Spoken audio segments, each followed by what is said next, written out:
masih menerangkan sifat wajib bagi Allah wahdaniyah. Saya ulang sedikit bahwa wajib secara akal Allah itu tunggal, wahdaniyah. Wahdaniyah Allah itu satu, maknanya wahdaniyah fi dzat. Wahdaniyah. Yang kedua wahdaniyah fi sifat. Maknanya adalah tunggal dalam sifat. Yang ketiga adalah wahdaniyah fil af'al. Tunggal dalam af'al. Kemarin beberapa kali pertemuan ke belakang masih wahdaniyah. Bahwa insya Allah pada tanggal 13 dan 14 November 2012 akan diadakan Komite Gerakan Sholat Subuh Jamaah Nasional. Maka dari itu bagi jamaah yang ingin mengikuti kegiatan tersebut diharapkan untuk datang pada hari Jumat karena akan ada komite terlebih dahulu di malam ini. Atas perhatian jamaah kami ucapkan terima kasih. Bahwa apa yang terjadi di alam semesta ini itu semua adalah afalnya Allah. Itu semua adalah perbuatannya Allah. Ikhtiar manusia, kasabnya manusia, usahanya manusia, itu hanyalah persambungan perbuatannya Allah. Faham gak? Itu adalah persambungan perbuatannya, sehingga apa yang diusahakan manusia, apa yang diikhtiarkan oleh manusia belum pasti jadi kenyataan. Paham gak? Orang sakit, sembuh, sehat, bahagia, celaka, itu semua adalah perbuatannya Allah. Kemarin saya sudah menerangkan, tetapi afalnya Allah itu, mengulang sedikit, ada dua, ada yang mukhtar, ada yang masih ingat nggak? Masih ingat nggak? Masih. Ingat nggak?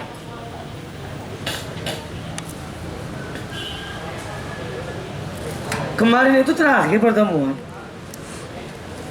kita sedang menerangkan khariqul adah, kejadian-kejadian di luar akal manusia, di luar kebiasaan manusia.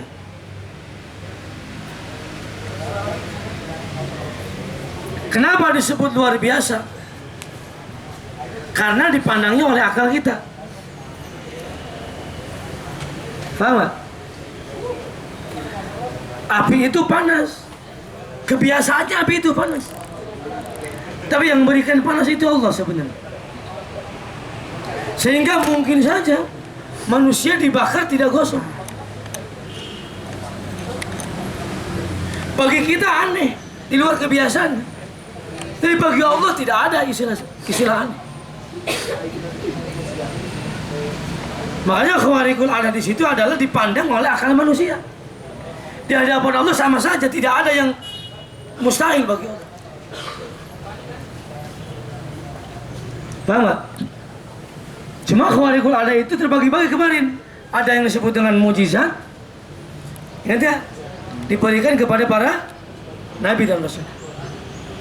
Ada irhas, diberikan kepada tanda-tanda kenabian. Ada karomah, bukan mie. Ada mie karomah ya? Bukan mie karomah. Khawariqul adah yang diberikan kepada para aulia.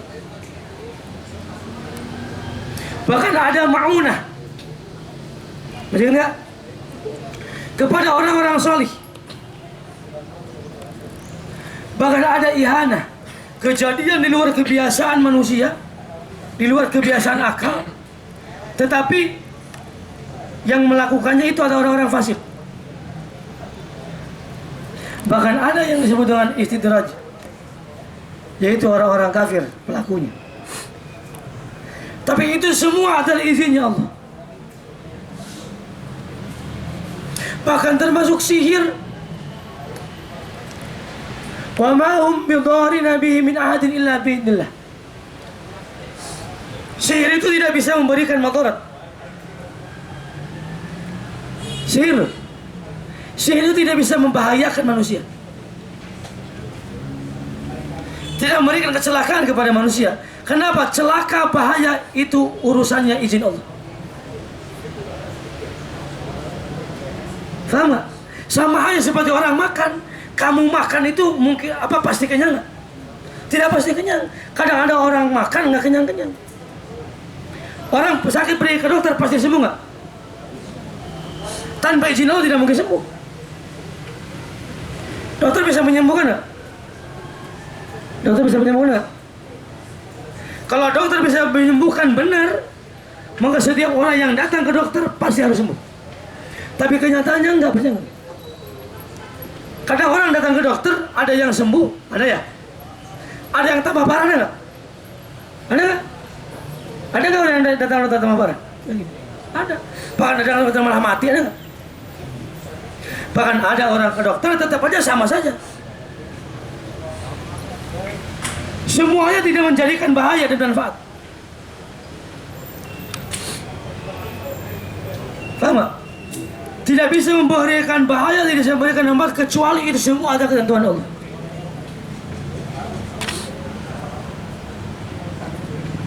Berhubungan dengan ilmu akhlak nih, tasawuf. Lepas dari ini. Di dunia ini, kalian harus punya prinsip hidup yang kuat. Paham nggak?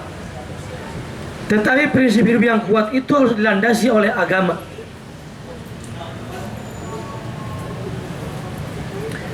Jadi selama kalian melakukan satu perilaku perbuatan yang memang sesuai dengan syariat agama, kalian harus kuat dan yakin. Tidak terpengaruh oleh omongan orang. Tidak terpengaruh oleh omongan manusia.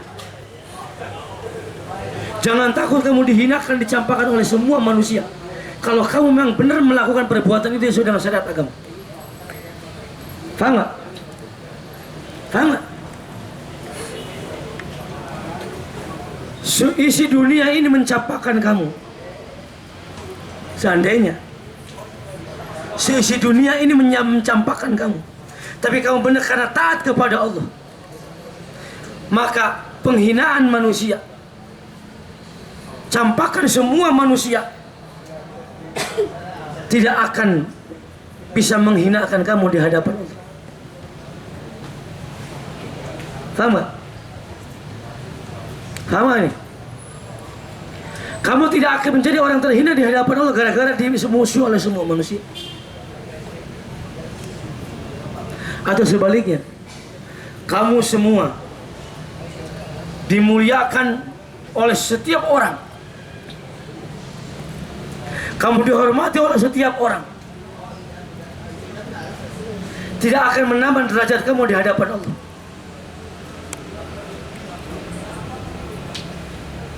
Faham gak? Tidak akan menambah derajat kamu di hadapan Allah. Kenapa? Karena derajat di hadapan Allah adalah orang-orang yang bertakwa kepada Allah. Ketika kamu melakukan satu perbuatan, satu perilaku, kalau memang itu perilaku memang sesuai dengan syariat agama, orang mencampakkan kamu, memusuhi kamu, tidak peduli harus. Karena apa? Karena semua campakan manusia itu tidak akan menjadikan kamu terhina. Paham gak? Jangan. Banyak orang-orang mau melakukan perkara taat tidak jadi gara-gara cibiran manusia. Banyak gak? Seakan-akan kalau kamu mengikuti cibiran manusia itu, kamu akan dihormati, akan tambah derajat. Tidak akan. Kenapa yang mengangkat derajat manusia itu Allah? Saya sering cerita ya tentang kisah Luqmanul Hakim itu ya. Tahu gak? Pernah nggak dengar cerita? Saya sering melakukan cerita itu sengaja, diulang-ulang biar kamu sadar Kamu kan nggak sadar kebanyakan. Ini apa nih? Dulu nih, kalau kamu baca kitab Minhajul Abidin, itu ada cerita Luqmanul Hakim yang sangat kuat dalam prinsip hidup. Luqmanul Hakim itu seorang hamba sahaya, budak. Luqmanul Hakim itu kulit hitam, tapi sampai-sampai diabadikan oleh Allah dalam Al-Quran. Ada dalam Al-Quran itu surat Luqman. Itu dianggap karena kesolehannya, karena kegigihan, karena kekuatan iman dan takwa. Prinsipnya sangat kuat. Suatu ketika, dia sering cerita, nggak apa-apa, kamu bosan ya, syukurlah. Bosan nggak? Udah tahu ceritanya belum? Udah kan? Paling udah pun lupa lagi. Ya, Wat. Dulu suatu ketika Luqmanul Hakim itu pergi dengan anaknya ke pasar. Tahu nggak? Kalau udah saya berhenti nih. Hah? Udah belum? Anggap aja pura-pura belum gitu. Biar saya terusin.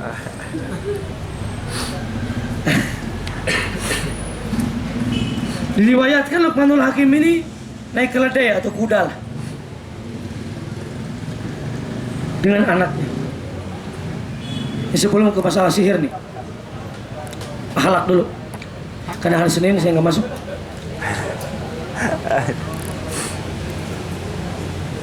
Luqmanul Hakim dengan anaknya bawa kuda,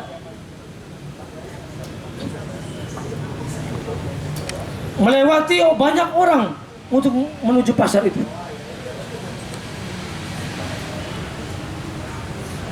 Luqmanul Hakim naik kuda, anaknya di bawah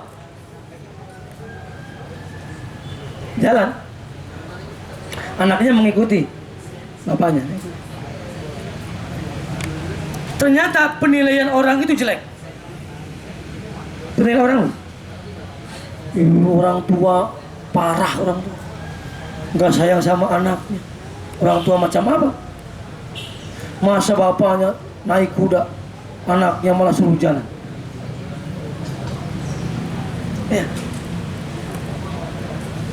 Semua penilaian orang pada situ hampir semua jelek, miring. Ya. Hanya besoknya lagi pergi lagi ke pasar dengan anaknya lagi. Dibalik sekarang, anaknya yang di atas kuda, Luqmanul Hakim di bawah. Ikut. Apa penilaiannya jadi? Jelek semua. Dasar orang tua nggak bisa ngedidik anak, sehingga anak tidak punya sopan santun kepada orang tuanya.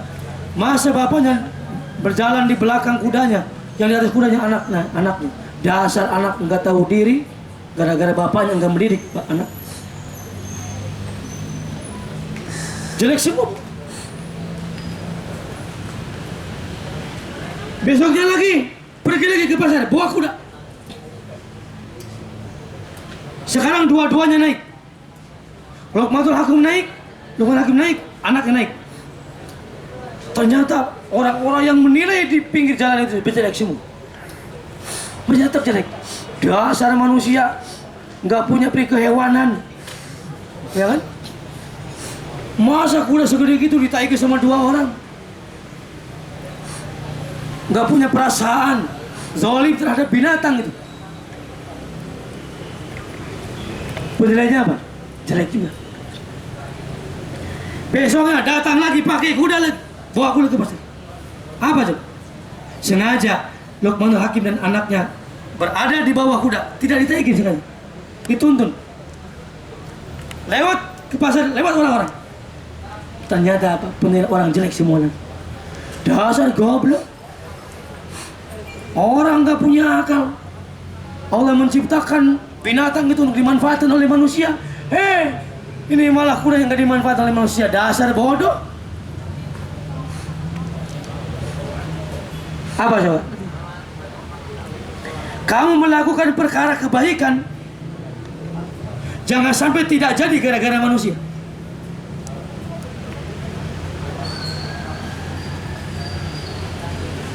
Kamu melawan perbuatan yang baik secara syariat tidak bertentangan. Banyak orang mencibir kamu. Kamu harus kuat dengan prinsip kamu. Karena apa? Setiap perilaku manusia pasti ada yang senang, pasti ada yang benci. Percaya? Kamu kuliah di ITB nih. Kamu orang kampung kan ya? Semua nih. Orang kotanya cuma saya sendiri. Anggaplah, anggap itu. Kamu tetangga kamu ada yang senang, ada yang benci, percaya? Di kampung kamu, mungkin ada orang yang di kampung kamu, bagus dia, seneng, kuliah di ITB. Ada nggak? Ada pasti. Ada orang yang benci? Banyak banget. Wah, sok-sokan dia. Orang kayak gitu aja kuliah di ITB, nanti juga pas lulus nggak jadi apa-apa. Habisin uang aja. Kalau kamu tidak jadi kuliah di ITB gara-gara omongan manusia, celaka kamu. Karena apa? Karena keinginan manusia, penilaian manusia, ghayatun la tudrak. Ghayatun la tudrak. Pandangan manusia itu tidak ada ujungnya. Percaya nggak? Selalu kurang menilai orang itu. Hampir semua orang kalau menilai orang pasti selalu kurang. Kenapa? Karena dia lupa menilai dirinya sendiri. Jadi apapun kamu pasti kalau dinilai sama orang pasti ada kekurangannya. Ghayatun la tudrak. Keriduan manusia itu tidak ada ujungnya. Ghayatun la tudrak, tidak akan kamu temui. Jadi kalau kamu melakukan suatu perbuatan hanya gara-gara ucapan manusia, tidak ada ujungnya, pasti ada kritik kembali. Jadi apa? Lamin harus kuat prinsip hidup. Berikhtiar semaksimal mungkin, berdoa kepada Allah, melakukan hal yang terbaik bagi kamu. Tetapi harus dalam koridor syariat agama. Faham nggak? Kembali kepada tauhid sekarang. Itu intermezzo. Itu akhlak. Kembali menerangkan sihir. Siapa yang menerangkan sihir itu? Awalnya adalah ketika zaman Nabi Sulaiman telah meninggal. Maka dalam Al-Quran, wattabu ma tatlu syayatin ala mulki Sulaiman. Orang-orang kafir dulu, orang-orang Yahudi, orang Nasrani malah mengikuti kebohongan setan. Kalau kamu baca di terjemah mungkin tasrif itu membaca, tapi maksudnya adalah dalam tafsirnya tukadzibus syaitan, tukadzibus syayatin. Orang-orang kafir, orang Yahudi, orang Nasrani pada saat itu malah mengikuti kebohongan-kebohongan setan. Setan mengatakan bahwa Nabi Sulaiman bisa kaya, bisa jadi raja, itu gara-gara sihir yang disimpan di bawah permadaninya. Diambil oleh setan, diajarkan.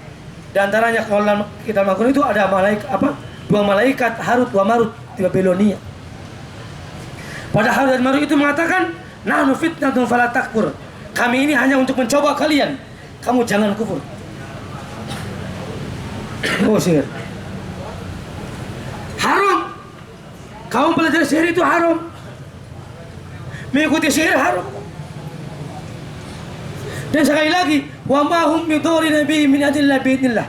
Sihir itu tidak bisa memberikan apa-apa kepada kamu kecuali atas izin Allah. Zaman sekarang itu tipis perbedaan kiai dan dukun. Perbedaan ustadz dan paranormal sekarang itu tipis. Benar. Kadang ustadz mirip dukun, kadang dukun mirip ustadz, bingung, coba aja. Zaman sekarang. Makanya kamu isi agama kamu, isi tauhid kamu yang kuat. Belajar kepada para ulama, para kiai di pesantren. Zaman sekarang kiai kadang, ustadz zaman sekarang kadang mirip kayak dukun. Zaman sekarang dukun kadang mirip kiai juga. Makanya kamu sekarang harus tahu ilmunya.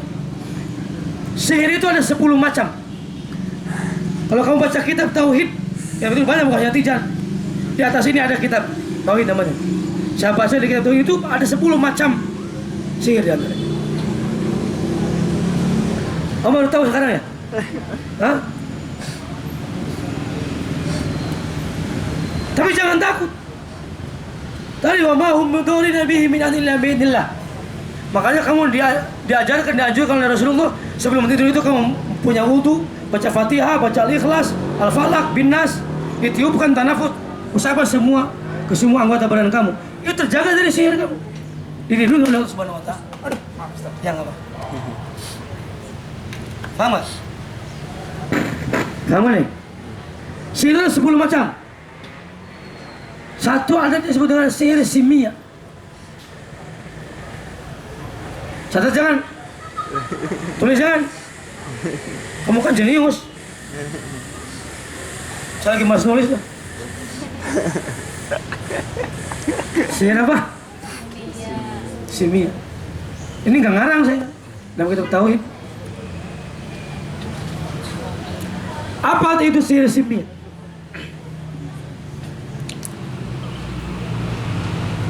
Kejadian di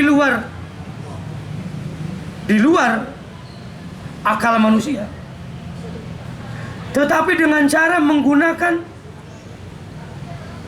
media tanah atau batu, namanya sihir simia.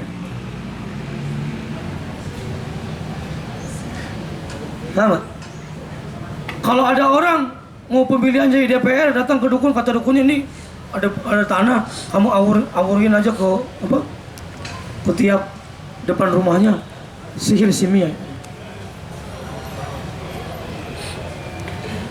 Kalau kamu laki-laki ingin laku sama perempuan, harus wudu, harus cuci muka dengan tanah. Sihir simia kata dia. Sama. Itu sihir simia. Sihir itu bisa dipelajari tapi haram. Beda dengan mukjizat. Mukjizat tidak bisa dipelajari. Paham gak? Irhas tidak bisa dipelajari. Bahkan karomah tidak bisa dipelajari. Tapi kalau sihir itu bisa dipelajari.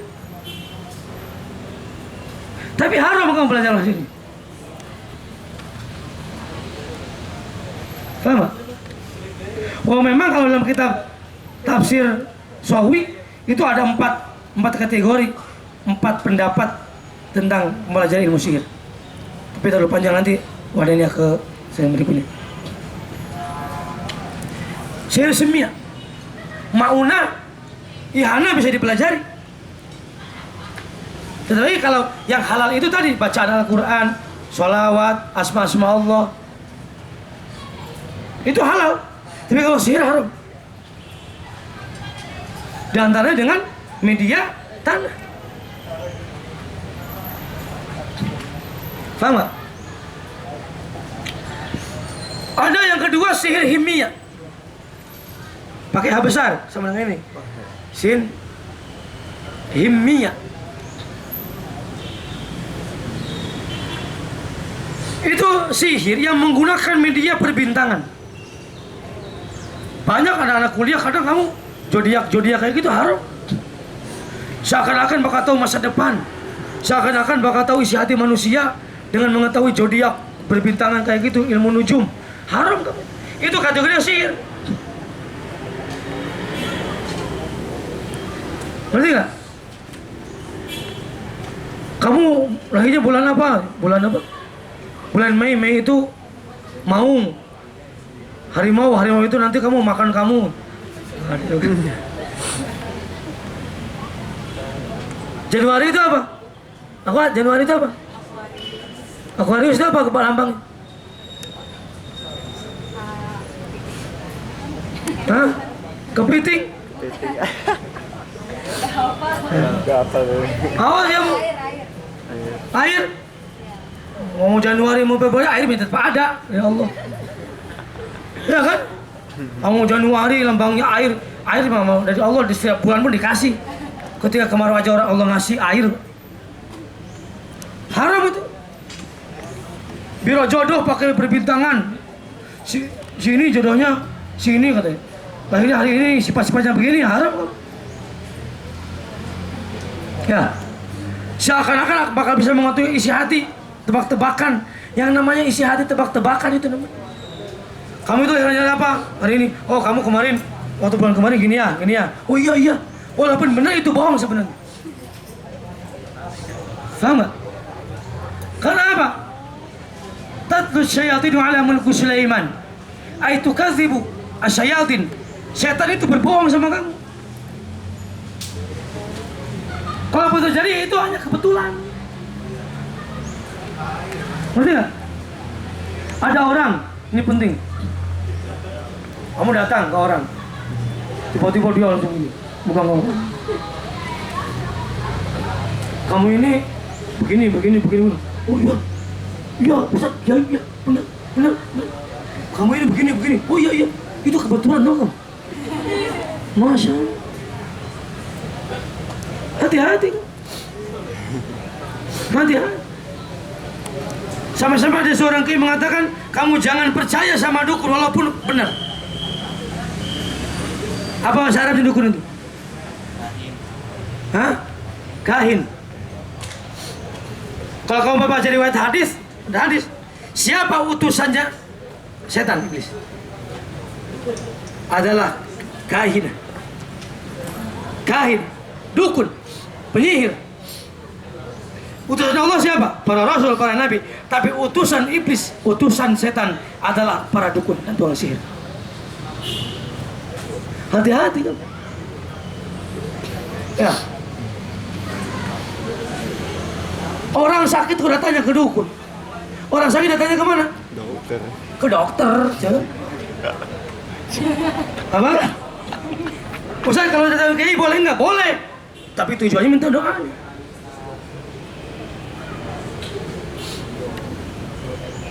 Datang ke kiai boleh, minta nasihatnya, belajar agama. Kamu datang ke kiai, kamu punya penyakit datang ke kiai pengen diobatin, minta doanya, belajar agama. Bisa kiai, saya takut mati, bagaimana cara sholat yang benar? Itu benar namanya. Jarang sama sekali datang ke kiai pengen kayak gitu, udah. Enggak juga. Datang sekarang ke kiai, saya pengen kaya. Ya, aneh. Datang ke ulama itu belajar agama. Datang ke kiai, saya mau jodoh. Bisa nggak kayak gitu? Boleh aja, banyak santrinya. Boleh kalau kiai. Jadi jodoh boleh ke kiai, banyak santrinya. Kamu datang aja ke kiai. Ustaz, mau kiai anu datang. Pak kiai saya mau nyari jodoh. Pak kiai, kamu ini bisa ngaji nggak?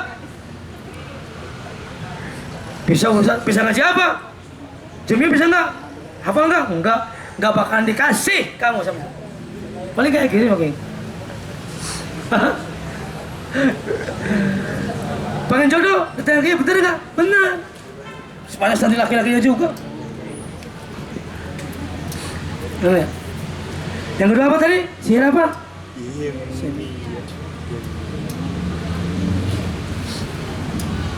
Yang ketiga itu ada yang disebut sihir Hindi.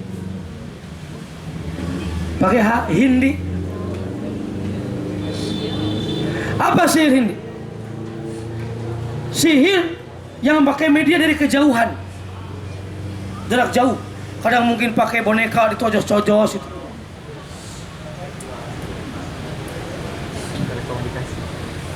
Ya ada yang kayak gitu ya? Kan saya mikir kayak telekomunikasi. Itu walaupun ada itu sihir kategorinya.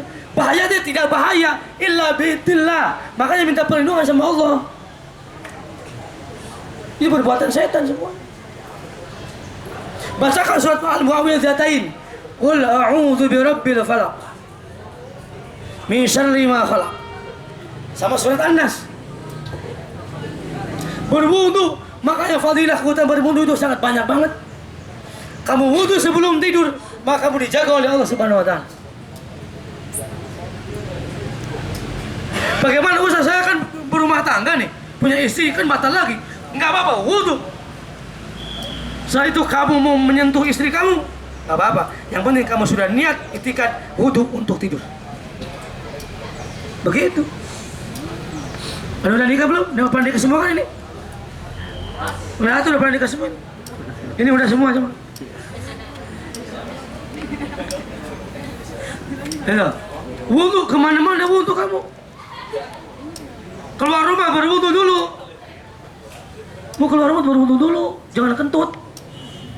Kamu mau keluar rumah mau pergi BAB dulu nggak wudu lagi. Ustaz sayang bedaknya, beli lagi gampang bedaknya. Tuh, ya gampang bedak. Pakai aci aja banyak bagus. Pakai terigu, bisa banget. Apa? Yang penting wudu. Usah di kampus saya susah. Karena pengen BAB, pengen kencing itu kentut aja.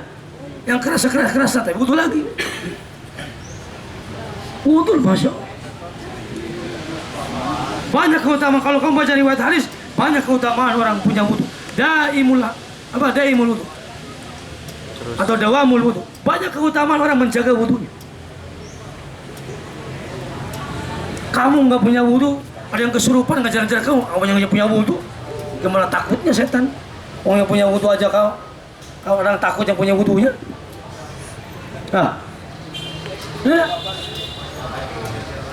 Sihir Hindi. Ada lagi sihir Yamani. Apa sihir Yamani? Yang pakai gambar tuh. Yang pakai gambar. Oh tadi kan mungkin pakai boneka. Ini pakai gambar lah. Pakai gambar. Seperti gambarnya tuh digimanain. Ada media pakai gambar. Gambar fotonya. Saya mau ini. Katanya mau melet. Apa? Tuh melet nggak? Apa melet? Biar orang tuh suka sama kita, namanya kalau orang Sunda melet. Dipelet. Kamu mau dipelet? Enggak. Kalau sama artis yang ganteng mau dipeletnya? Enggak. Nggak usah dipelet. Perempuan. Ngerti nggak? Kemarin datang ke bapaknya, mau martabak. Jangan main pelet-peletan. Datang aja ke bapaknya, setiap hari kamu datang bawa martabak, rayu. Pak, paksa itu anak bapak biar mau sama saya gitu. Kan wali mujbir itu bisa memaksa anak bikernya untuk nikah. Saya kasih tahu caranya. Ya kan? Hah? Gitu. Datang aja. Nanti lama-lama dipaksa. Ya kan? Mau dipaksa nggak sama bapak kamu? Ya terima aja makanya. Ya kalau ada ini yang datang ke rumah kamu, terima aja, nanti kamu dipaksa sama bapak kamu. Kalau nggak mau dipaksa ya terima aja udah. Ya. Apa? Baik gambar. Sama. Ada yang disebut dengan sihir tolasimah. Tolasimah. Sihir tolasimah itu adalah sihir yang pakai media tulisan-tulisan yang tidak dimengerti. Suka ada kadang orang ya pakai tulisan-tulisan yang coret-coret yang ngerti itu. Ya mungkin kayak gitulah. Yang coret-coret yang tidak dimengerti itu. Itu adalah sihir tolasimah. Nanti ada. Atau ada lagi sihir nama sihir roki. Sihir roki itu sihir pakai jang-jawokan tuh. Jang-jawokan itu bahasa Sunda, kalau bahasa Indonesianya itu mantra. Sihir roki namanya. Sima aing, sima maneh. Sima maung, sima itu. Atau mungkin ya roki dul anu gulis. Atau pokoknya mantra-mantra kayak gitu. Pernah kamu belajar mantra-mantra kayak gitu? Haram itu. Tolasimah itu. Tolasimah itu yang pakai apa? Cara-cara yang tidak dimengerti. Banyak ya? Coba aja. Hampir setiap kita sekarang ini sering melihat fenomena seperti itu. Bahkan ada yang disebut dengan istikhdamah. Istikhdamah. Membujangkan kepada setan, membujangkan kepada jin. Banyak loh. Dengan cara ngambat ke orang Sunda, ke orang Indonesia, orang Sunda kan bukan orang Indonesia ya. Dengan cara mengundang jin, mengundang ruh-ruh apa? Gaib yang tidak ada. Istikhdamah namanya. Sehingga orang kadang jago bertengkarnya gara-gara dia ada yang masuk jinnya. Istikhdamah dia. Haram itu. Pernah kayak gitu nggak? Bahkan ada perempuan itu kadang siapa yang mendengar datang ke dukun ditulis punggungnya sama dukun yang ditulis pakai raja. Punggung perempuannya sama kiainya dibuka. Set, tulis. Ngapain kau kayak? Nggak boleh. Mana? Ya istiqamah itu orang mengabdi kepada khodam jin. Khodam itu sebenarnya pembantu artinya. Khadimah, khadimatun, khadimun. Boleh hukumnya kamu punya khodam manusia? Boleh loh? Boleh nggak? Boleh nggak? Mendingan punya khodam manusia daripada punya khodam jin. Iya kan? Khodam manusia mah jelas, suruh nyuci kelihatan nyuci. Suruh beresin rumah jadi rapi. Kau ngapain punya khodam? Hah? Ada lagi wifik itu dua. Ada dua pendapat. Ada yang hukumnya halal wifik kalau memang dimengerti isinya. Karena apa? Isinya doa. Imam Ghazali itu membolehkan. So, ada wifik tulisan doa gitu. Doanya doa apa saja. Asma Allah. Kalau kamu mengerti isinya maknanya halal. Tapi kalau kamu wifik itu tidak dimengerti sama kamu, haram hukum. Bisa kategori syirik. Bahkan bisa kategori kufur kalau orang meyakini bahwa kejadian itu akibat itu. Ngerti nggak? Paham nggak? Ya asal mengerti. Isinya itu apa? Tentang apa doa? Nggak apa-apa.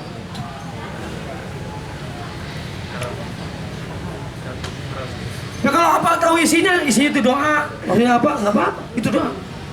Beda sama tolasima.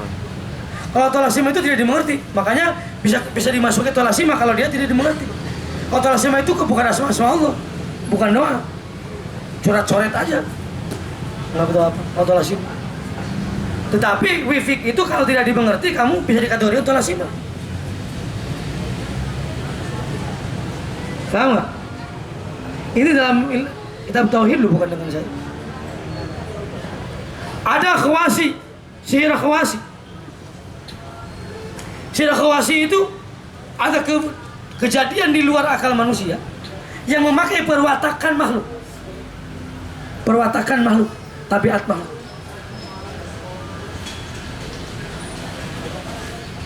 Paham nggak?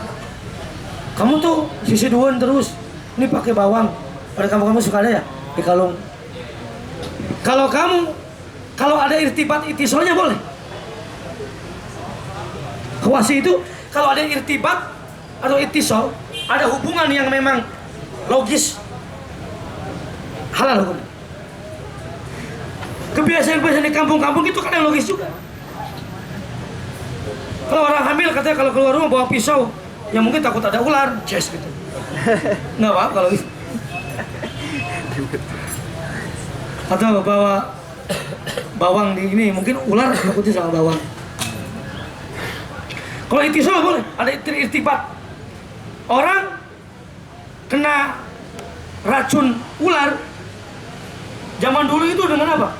Obatnya? Dengan lumpur. Tapi ada irtibatnya. Ada itisolnya, lumpur itu mengandung apa? Kamu pakai batu alin, kamu kesendukan, gitu ya. Kamu halal hukumnya, pakai air, batu cincinnya masukin situ, kamu diminum, halal. Karena apa? Airnya. Ada irtibatnya. Ngerti ya? Kamu kesendukan loh, ya. Punya cincin, air satu gelas, masukin ini itu ke gelas itu, kayak begitu diminum airnya. Sembuh nggak? Kesembuhannya? Sembuh. Ada irtibatnya karena minum air. Tapi kalau kamu sakit apa, tiba-tiba kamu harus beli cincin ini. Kalau kamu beli cincin ini, kamu akan sembuh, kamu akan kaya. Betul nggak kalau akan kaya? Benar kalau belinya banyak, murah-murah, nanti dijual mahal. Bisa, ada irtibatnya lagi. Hah? Ini betul. Tapi kalau tidak ada irtibatnya, jadinya sihir. Paham nggak nih? Itu di antara macam-macam sihir. Bahkan mifik pun sekali lagi, punya mifik doa isinya. Kamu kalau mengitikadkan bahwa kamu kaya, kamu sembuh itu gara-gara benda itu, maka jadinya kamu haram. Bahkan kamu bisa jadi kufur. Karena apa? Sekali lagi, Allah wahdaniyah fil afal. Semua apa yang terjadi itu semuanya ada perbuatan Allah. Kamu sembuh, kamu sakit, kamu celaka, kamu bahagia, kamu nilainya bagus, kamu nilainya jelek, kamu nilainya jelek karena malas kamu. Enggak, semuanya gitu. Itu semua adalah izin Allah, adalah perbuatan Allah. Cuma kadang tadi ada perbuatan Allah yang disambungkan dengan perbuatan manusia. Tapi pada hakikatnya semuanya adalah biidznillah. Semuanya ada af'al Allah Subhanahu wa ta'ala. Paham nggak? Paham nggak nih, perempuan? Hati-hati. Tauhid harus kuat kamu. Zaman sekarang banyak orang haji malah pengen kaya, perginya ke Gunung Kawi. Di mana? Jawa Tengah ya? Atau ke gunung apa gitu? Tujuannya apa? Menyembah jin. Enggak, kadang kalau kamu percaya. Nih, banyak orang-orang yang seperti pendidikannya tinggi, tapi logikanya tidak jalan. Banyak loh, dosen S1, S2, S3 yang kadang otaknya nggak jalan. Kadang larinya ke dukun, Masya Allah. Kamu jangan, karena kamu ngaji, karena kamu mengaji tauhid. Paham nggak? Mintalah kepada Allah, berdoalah kepada Allah, ikhtiar yang halal, berdoa kepada Allah, minta pertolongan kepada Allah. Insya Allah, mudah-mudahan kita semua mendapat pertolongan Allah Subhanahu wa ta'ala. Sakit, ikhtiar, dan berdoa kepada Allah. Udah? Dulu? Satu.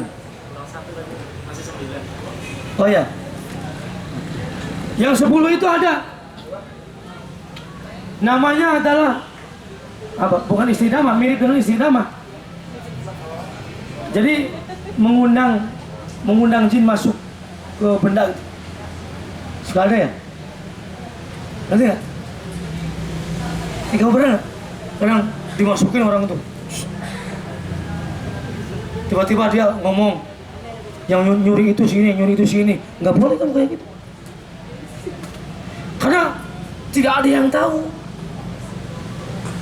Apalagi kamu datang ke dukun, datang ke kiai, kamu hilang apa? Tiba-tiba dukunnya bilang, oh ini tuh sama orang yang dekat sama kamu. Bingung juga dekat siapa? Akhirnya pas pulang musuhan sama istrinya, musuhan sama tetangganya. Kenapa? Karena dia percaya bahwa kata dukunnya itu orang yang dekat. Bingung kan? Itu akan menimbulkan permusuhan semua. Ini penting zaman sekarang ini. Ini tauhid. Dengerin. Para wali itu adalah orang yang tauhidnya kuat. Tidak mungkin seorang menjadi waliullah kasih Allah kalau dia tidak marifat. Kita ini tidak mungkin menjadi wali karena kita masih tauhidnya masih lemah. Para wali adalah orang yang marifat kepada Allah. Orang tauhidnya kuat. Nah kayak kita. Ya, ingin jadi kekasih Allah syaratnya diantaranya adalah marifatullah. Kamu tauhidnya kuat, keyakinannya kuat. Paham? Jam 1 udah 1 jam kelamaannya. Nanti pada season ke-20 ya, Bro. Al-Fatihah.